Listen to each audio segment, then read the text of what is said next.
সাৱধান লখিমপুৰ আৰু ধেমাজি ৰাইজ অসমবাসীলৈ ৰেড এলাৰ্ট জাৰি কৰিছে বতৰ বিজ্ঞান কেন্দ্ৰই আগন্তুক 3 দিনলৈ ৰাজ্যত ধাৰাসাৰ বৰষুণ বজ্ৰপাতৰ সতৰ্কবাণী বতাহ বৰষুণ লগতে প্ৰচণ্ড ধুমুহা বজ্ৰপাতৰ আশংকা সকলো সময়তে নিষেধ কৰিবলৈ পঠিয়াইছে নিয়তিৰ দূত ধুমুহা আৰু বজ্ৰপাত সেয়েহে সাৱধান লখিমপুৰ ধেমাজি আগন্তুক 16 মাৰ্চৰ পৰা 5 দিন অসমত হ'ব প্ৰবল ধুমুহা বৰষুণ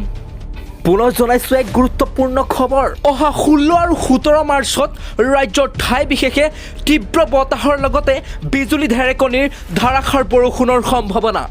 পশ্চিমবংগ উপসাগৰত হোৱা নিম্নচাপৰ ফলত হ'ব প্ৰবল বৰষুণ আৰু ধুমুহা নমস্কাৰ প্ৰিয় দৰ্শক এই মুহূৰ্তত এটা খুবেই গুৰুত্বপূৰ্ণ খবৰ অহা 16 মাৰ্চৰ পৰা 5 দিন অসমৰ লগতে উত্তৰ পূৰ্বৰ 5খন ৰাজ্যত হ'ব প্ৰবল বৃষ্টিপাত ভাৰতীয় বতৰ বিজ্ঞান বিভাগৰ পূৰ্বৰ অনুমান অনুসৰি অহা 16 মাৰ্চৰ নিশাৰ পৰা আৰম্ভ হ'ব প্ৰবল ধুমুহা আৰু বৰষুণ